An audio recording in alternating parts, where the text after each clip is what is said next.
ये कहानी मैं नोलन के पॉइंट ऑफ व्यू से बताने जा रहा हूँ। दोस्तों, मेरे घर से कुछ ही दूर बगल में ही एक आदमी को बहुत ही दर्दनाक तरीके से मौत की नींद सुला दिया जाता है।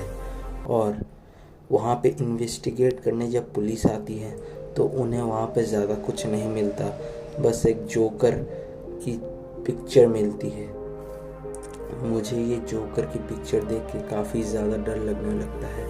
फिर कुछ दिन बाद और एक घर में एक जोकर चाकू लिए आता है और उसके भी मालिक के मुंह को दो साइड से काटता है और वहाँ से उसे मार के निकल लेता है और उसकी दांतों में कील भी ठोक देता है ताकि वो और भी ज़्यादा तड़प तड़प के मर जाए।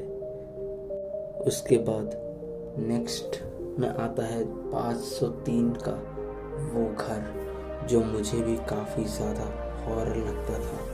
503 का ये रूम हमारे अपार्टमेंट का सबसे ज़्यादा डरावना रूम था।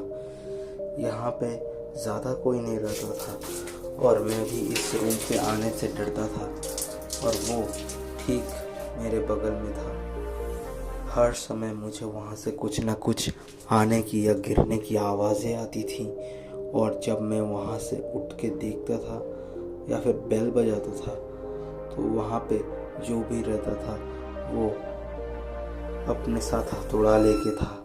आखिर ये आदमी हथौड़ा लेके क्यों घूमता है, मेरे को ऐसा लगता था कहीं यही वही जोकर तो नहीं, मेरे को यही लगता था। फिर मैंने एक दिन पुलिस को इस बारे में बता दिया और पुलिस ने जब उस आदमी को पकड़ने के लिए वहाँ पे छापा मार लिया तब मैं वहाँ से निकल गया और कुछ दिनों के लिए अपनी दादी के घर में जाके रहने लगा।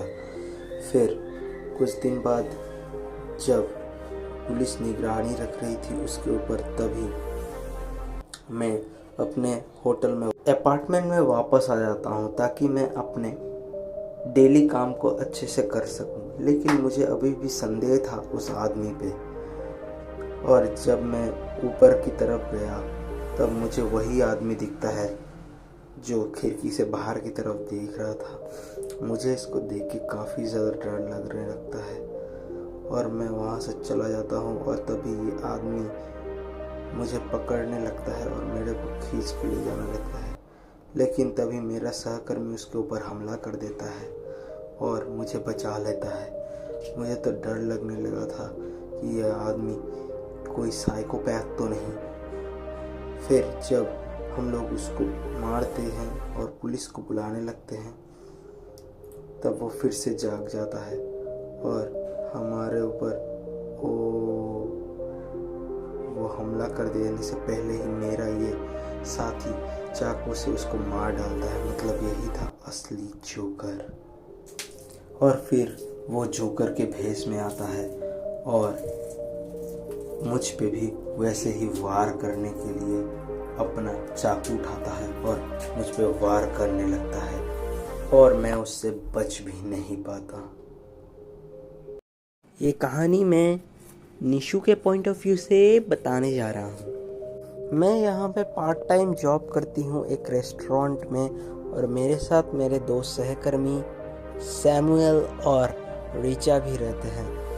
आज ये 11 बजे का समय था जब हम लोग थोड़ा फ्री हुए थे। सैमुअल वहाँ पे जाके अपना कार्यक्रम कर रहा था, तभी हम लोग को एक कार आती हुई दिखी और हमने देखा कि वो लोग कुछ ऑर्डर करने के लिए आ रहे हैं। और जब वो लोग ऑर्डर करने के लिए नीचे आए तब मैंने देखा कि एक बहुत ही ज़्यादा बुढ़ा आदमी जो बहुत ही ज़्यादा खतरनाक दिख रहा था और उसके हाथ पैर भी फटे हुए थे। आँखों का हालत तो और ख़राब था, इधर उधर डोल रही थी। लेकिन इसको देख के लग रहा था ये एक हड्डी का ढांचा है। मेरा दोस्त सैमुअल बोलता है ये कैसा आदमी है, इसकी तो सब हड्डियाँ ही निकली हुई है। मैं इसको देख के थोड़ा डरने लगती हूँ, लेकिन फिर वो आराम से निकलने लगता है। मैं राहत की सांस लेती हूँ, लेकिन सैमुअल उसके ऊपर काफ़ी हंसता है। हमने जिस कस्टमर को ऑर्डर करने के लिए कहा था वो तो मुझे ऑर्डर नहीं दे रहे।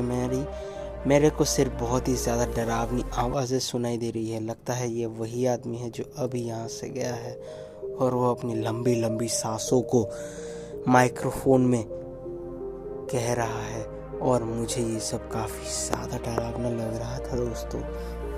तभी हमारी नाइट शिफ्ट जब ख़त्म हो जाती है, जब हम लोग बाहर जाने के लिए निकलते हैं, हमें वो कार कहीं नहीं दिखती। लेकिन हम लोग जब कपड़े बदल के गेट की तरफ जाते हैं, तभी हमें दिखाई देता है वही डरावना और खतरनाक आदमी।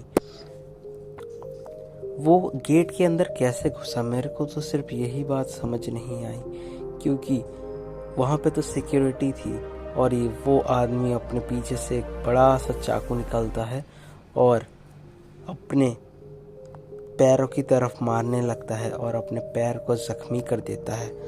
ये देख के मुझे बहुत ही ज़्यादा डर लग रहा था दोस्तों।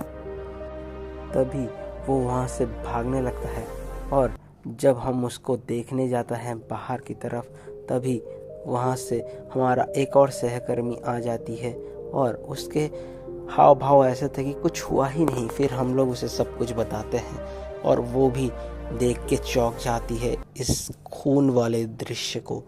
लेकिन सीसीटीवी फुटेज में ये सब कुछ भी कैप्चर नहीं होता। हमारी तो यहीं पे फटके चार हो जाती है। दोस्तों, मैं एरिका के पॉइंट ऑफ व्यू से इस कहानी को बताने जा रहा हूँ। ये कहानी है मेरे चचेरे भाई निक की। उसके मम्मी पापा अब विदेश में काम करने के लिए जाते हैं और वहीं पे काम करते हैं और मैं और मेरी मम्मी यहाँ पे उसका ध्यान नहीं रखती है। और तभी मेरे को एक मैसेज, हम लोग जल्दी उस निक के पास जाते हैं और देखते हैं कि वो यहाँ पे नहीं है और देखते हैं कि वो कबर्ड के अंदर छुपा पड़ा है और उसकी आंखें बहुत ही ज़्यादा काली हो चुकी है। और जब मेरा भाई उसको उठाने की कोशिश करता है, वो जाग जाता है और बोलता है कि मेरे साथ क्या हुआ। उसका फ़ोन और हेडफोन काफ़ी दूरी पर था।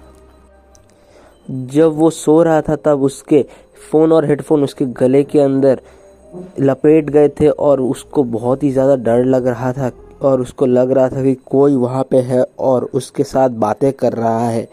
लेकिन वो फिर भी सोने की कोशिश कर रहा था, लेकिन दरवाजे के बाहर कई सारी आंखें उसको डरा रही थी और उसने बताया कि मेरा दिल बहुत ही ज़ोर ज़ोर से धड़क रहा था। ऐसा लगता है कि कोई मेरे ऊपर चढ़ने की कोशिश करता है। तभी वो धीरे धीरे प्रार्थना करता है और वहाँ पे एक बहुत ही अजीब सी और डरावनी आत्मा को अपने पास देखता है और चौंक के उठ जाता है और अपने मोबाइल फ़ोन और ईयरफोन को उठाने की कोशिश करता है। तभी वो भागने की भी कोशिश करता है और अपने वार्डरोब पे कवर में जाके छुप जाता है, लेकिन वो कॉल करने ही वाला होता है। ये सब बातें जब मेरे भैया एक जादू टोना करने वाली आंटी को पूछते हैं, आंटी बताती है कि उस रूम में एक आत्मा है जो उसे हर रात परेशान करती है। अब वो मेरे दो ही भाइयों के साथ सोता है, लेकिन अभी भी उसके दिल में डर कायम है। ये डर तब तक रहता है जब तक कोई उसके साथ नहीं सोता।